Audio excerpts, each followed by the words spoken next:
Okay. I am recording this awesome financial aid tuition budget 2018 for UCLA class of 2022 for someone that I agreed to do this for. There's various things that we could be doing right now, but I decided to do it out of the goodness of my heart.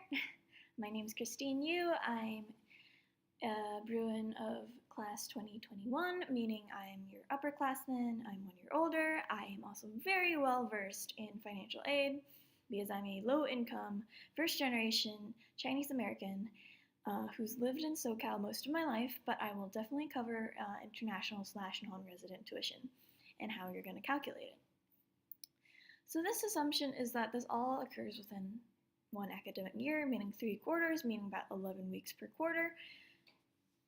So about 33 weeks. Or how many months? This also occurs within the 2018-2019 year. So that means the room rates are based on the 2018-2019 room rates and all supposed stuff. So I've separated the top into expenses, revenue types, revenues, total net income needed excluding unsubsidized, and parent plus, I spelled it wrong. Total net income, the actual number. Total net income needed with the unsubsidized loan maxed out or partially, which is the best amount because it does not require your parents' involvement for parent plus, so they don't have to take out a loan for you, so they don't have to acquire debt while you are acquiring debt. Unless your parents are rich and they cover your shit, which then, alright. Hopefully the balance for that is now 0 because that means you don't have to bring in extra family income. But if you do, then the final thing is your FAFSA projected EFC, your financial contribution by your family. So let's go back. Let's do the left column. There's tuition and fees, which are standardized. Oh yeah, the key for this is blue boxes mean they're unaltered. Purple means they're changeable due to your own family situation. And if you do receive financial aid, make sure to choose financial aid quarterly. If you're paying by financial aid quarterly, even if you mess up, there's a process within the housing Q&A area that will teach you how to switch from normal quarterly payments, essentially monthly, quarterly, financial aid, quarterly. Financial aid quarterly is more lenient and it waits for your financial aid to disperse, so click Plan G when you're applying. So purple means changeable.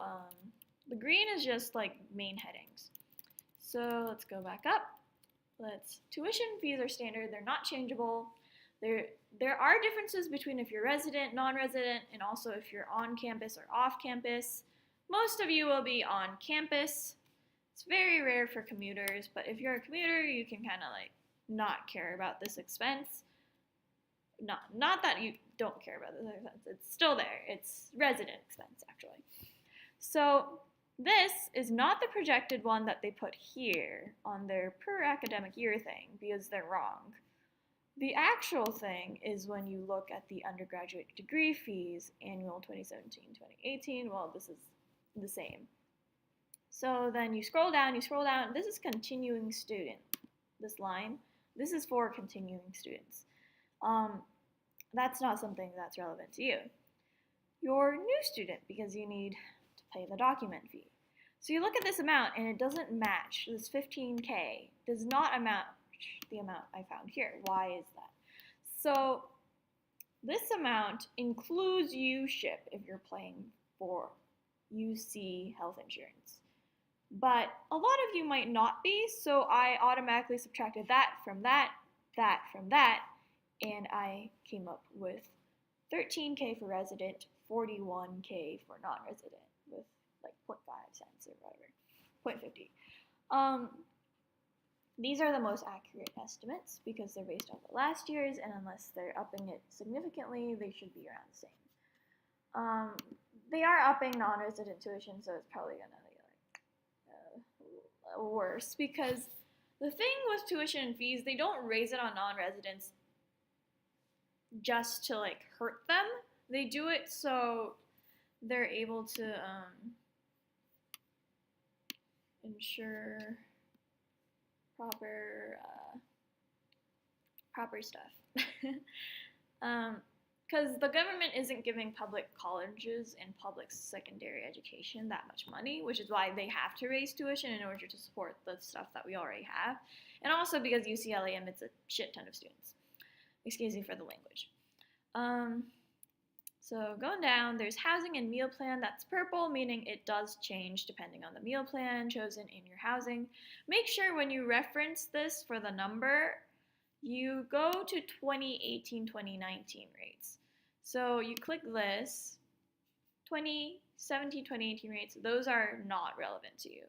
So you go to 2018-2019 contract housing rates and payment plans, you go down, you look.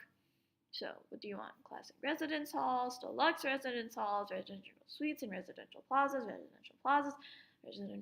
shared bathroom.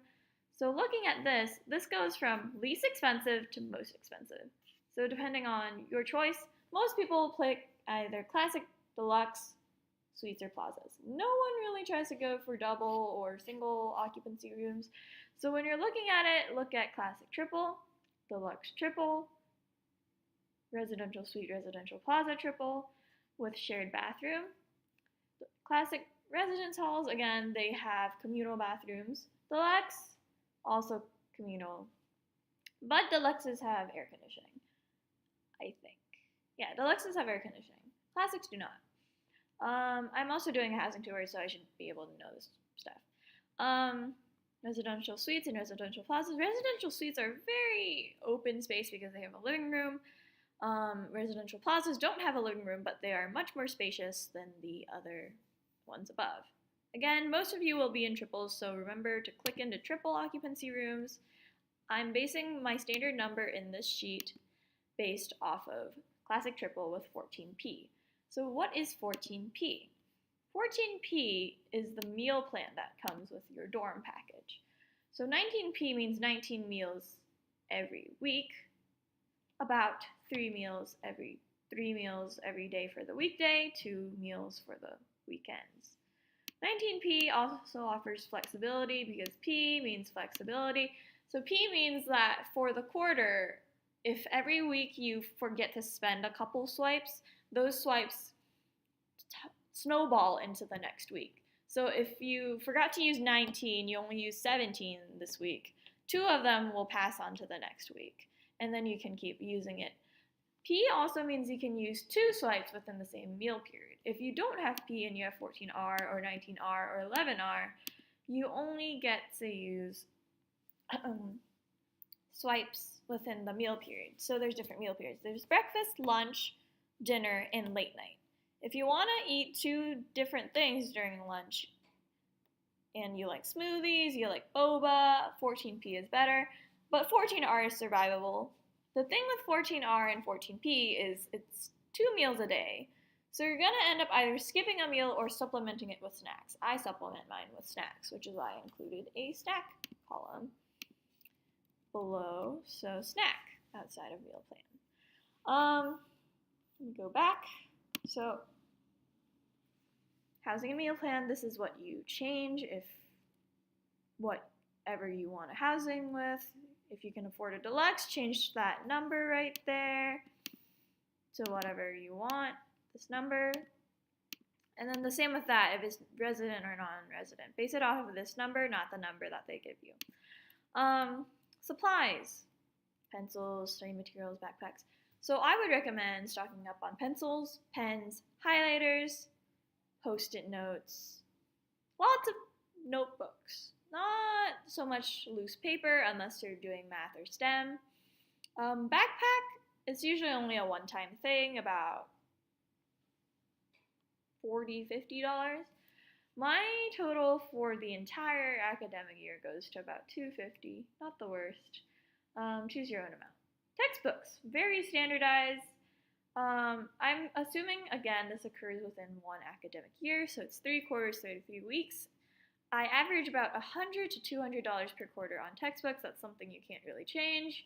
unless you choose an easier GE that does not require you to have a textbook like gender studies or whatever. So about 300 to 600 depending on how high you're going.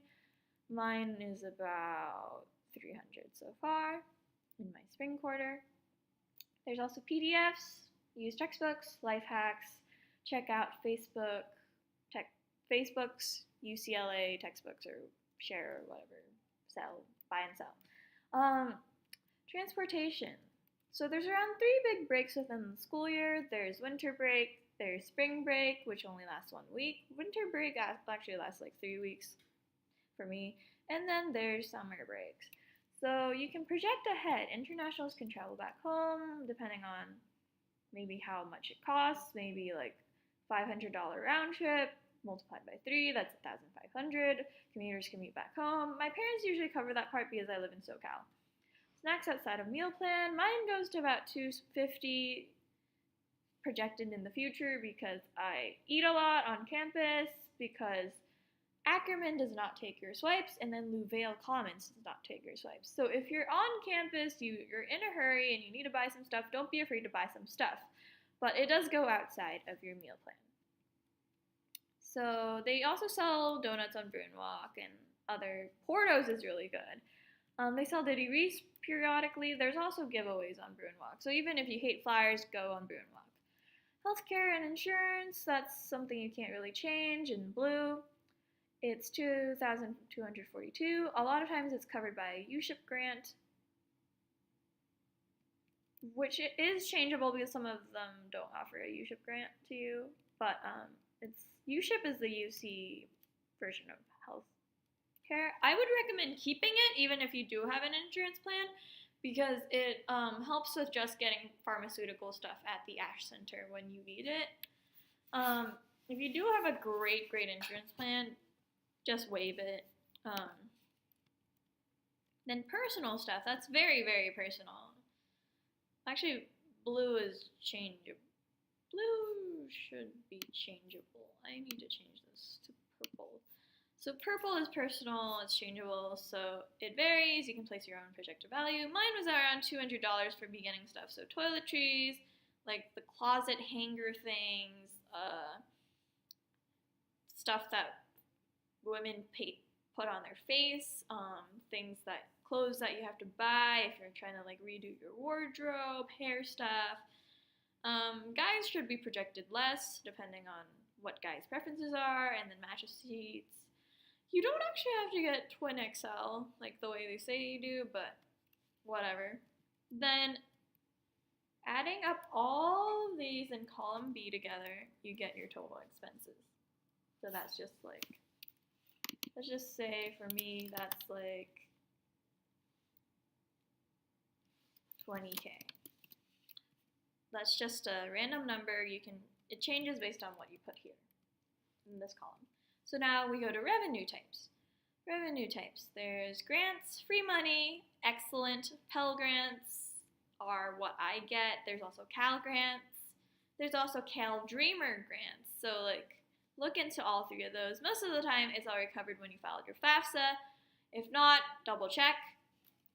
There's scholarships, which is free money with certain guidelines. Some scholarships, if you've applied to them, they give you certain GPAs to hit, certain amount of meetings. My friend has a scholarship from Wonder. She has to meet with him every week. It's all good. So free money, take all of that you want. Scholarships do change your financial aid portfolio because once you input it, they actually lower your loans. Lowering your loans is actually good because then you have less debt.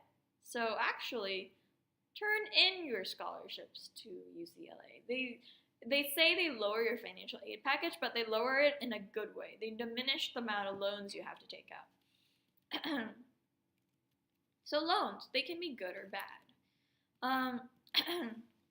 Most people end up taking loans, which is why I put it in blue as an unaltered, but then there's different types. So they're subsidized. Lots of people don't know what subsidized means. It means the interest that builds up on your debt is paid by the government while you're in school, which is great. I do have one that's unsubsidized. It's called forget what it's called.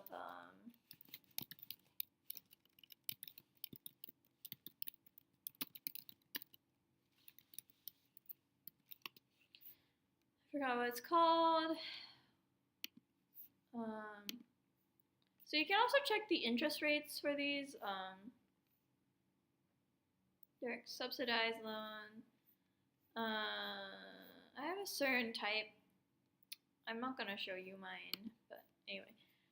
Definitely max out your subsidized first if you do have subsidized money. Unsubsidized is not as good as subsidized because your interest collects and gathers while you're in school, and it adds to your principal amount. Your principal amount is the amount you borrow from people. So a loan is something you borrow, so you have to return it back plus interest. So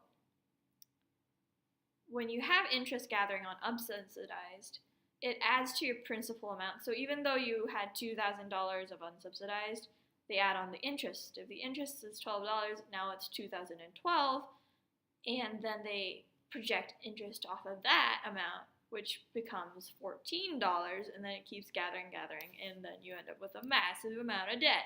So if you don't try to take out unsubsidized. Parent Plus is only if you max out all the ones above, and you still need money. And then the U-ship grant usually covers out this part. So usually at this point they balance out. It's 0 here. Parent Plus is only if you're needed. Work study is great. It depends on your financial aid offer. And also you have to find a job before the deadline or else they take it off your package. So they give you about a 15K, not 15K, 1,500K within the whole academic year. They offer $500 each quarter. And also, going back to the meal plan and housing thing, the amount you put here is not the Plan A monthly, Plan B monthly, it's a Plan C full, and then you put that as your projection. So once you fill out all of these, then you fill out all of these with your amounts. Then you add it up to total revenues. So assume my total revenues gives me about 15K. Not 15K. Let's say 10K. So if that is the truth, then total net income needed, you exclude the subsidized and Parent Plus. This is all assuming that you do get work study and you do get a job. So revenues minus expenses. So let's see, revenues minus expenses, let's see. That puts you at a negative 10K because you need negative 10, but then you exempt the unsubsidized, so let's assume the unsubsidized is like 2K, because I have a 2K one, and this is also like a 3K one. So you have total revenues minus 20K, but also minus 5K, so it's actually minus 25K. You know, you take that portion out. So you take those two numbers out of the total revenues, so you're only actually technically left with 5K. 5K minus 20 is negative 15. Let's say it's negative 15K. If not, then you max out your unsubsidized, which is 2K. You add the 2K back in. That's around 13K. Actually, I put the wrong amount. This negative 15K is negative 15K.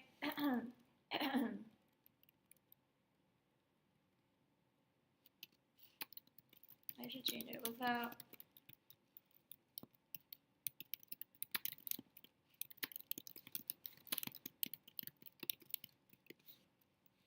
Which is actually 5K. Anyway, because these parts aren't included yet. Negative 15K. Since it's negative 15K, you plus the 2K that you get from here. You plus it, plus 2K. Anyway, there's errors because it's a fucking thing. So it's negative 15 plus 2k. So rather than getting a 0 here, you get a negative 13k. Now you look at it and you're like, okay, that's not enough.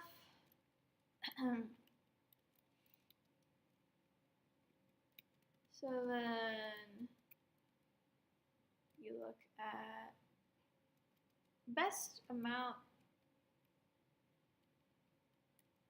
Wait, actually, no. I did it wrong. Okay. So, sorry. I'm trying to figure out the layout of this. So there's total net income needed. Again, it's the total revenues without unsubsidized and parent plus added on. Let's assume it's 5k. It's usually not that low. But I'm assuming that. Then total expenses is 20k. Then you go up here and you subtract expenses from revenues. Revenues is 5k. 5k minus 20k is negative 15k. So that's the total net income needed, excluding unsubsidized and parent loans. And then you have total net income needed with unsubsidized loan maxed out or partially. So going back to this note, note that you can change the amounts they offer. If they give you $2,000 in unsubsidized loans, you can choose just $1,000. There's no penalty for choosing less debt if you're already covered. So we're not fully covered. There's negative 15k. Let's add on the unsubsidized loan. So negative 15k plus 2k results in 13k, and that's still not enough, negative 13k. That's when you have to add in the parent plus, which I will make in a new column.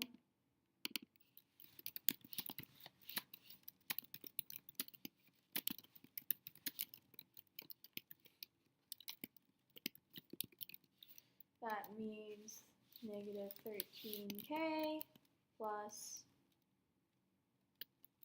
3k, which means 10k. So these are all fake numbers, but now you know the final amount for your family to give you is 10k. And once you reach this amount, then you can think more about, hey, apply for more scholarships, or apply for extra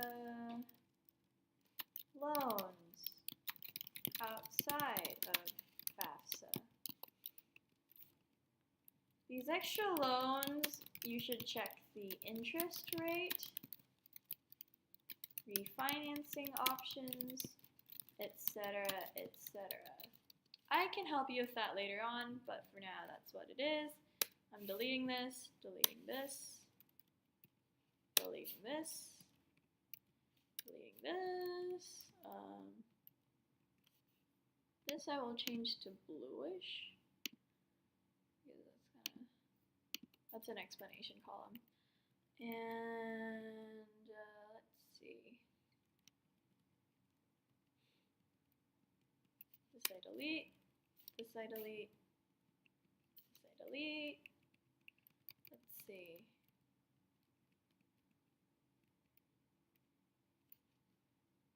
This I delete. It's actually over here.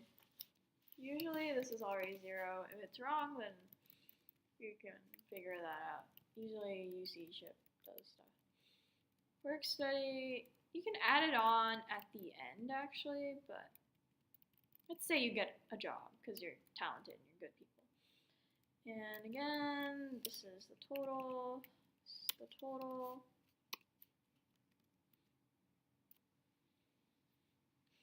I'll add in a formula for this. It equals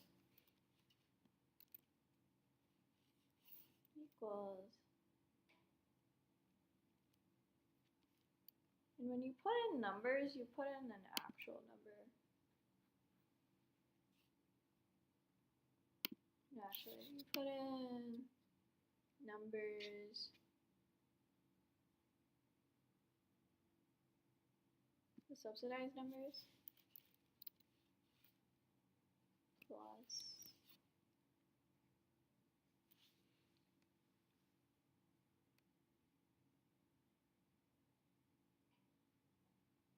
this and this, plus this.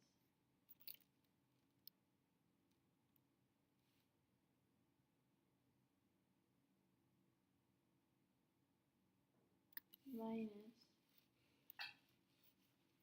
the entirety of these.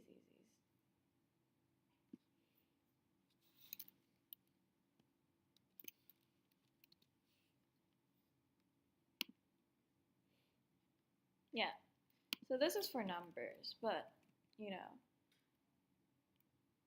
that's like the code for it.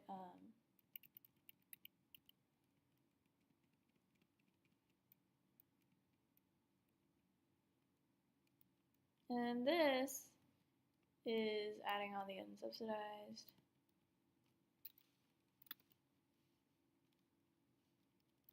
Column F plus unsubsidized.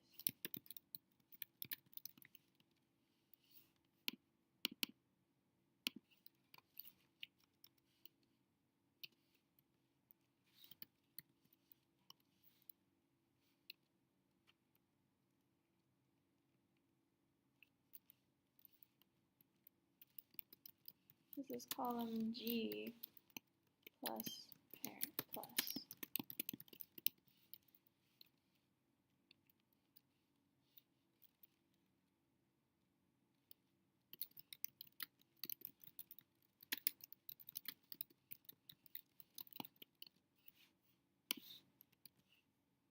So these are all the changes I made. So this essentially adds the grants, scholarship loans, and the subsidized, plus the USHIP grant and the work study together, subtracting all of the fees that we have here. But yeah.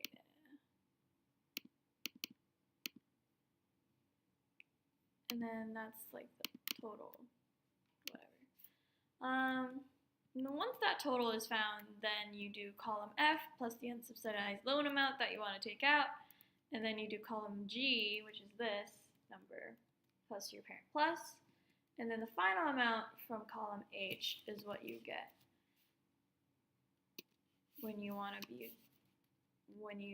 know what your family needs to give. And then that's what you get from financial aid. And make sure to choose financial aid quarterly if you're applying with financial aid. Thank you.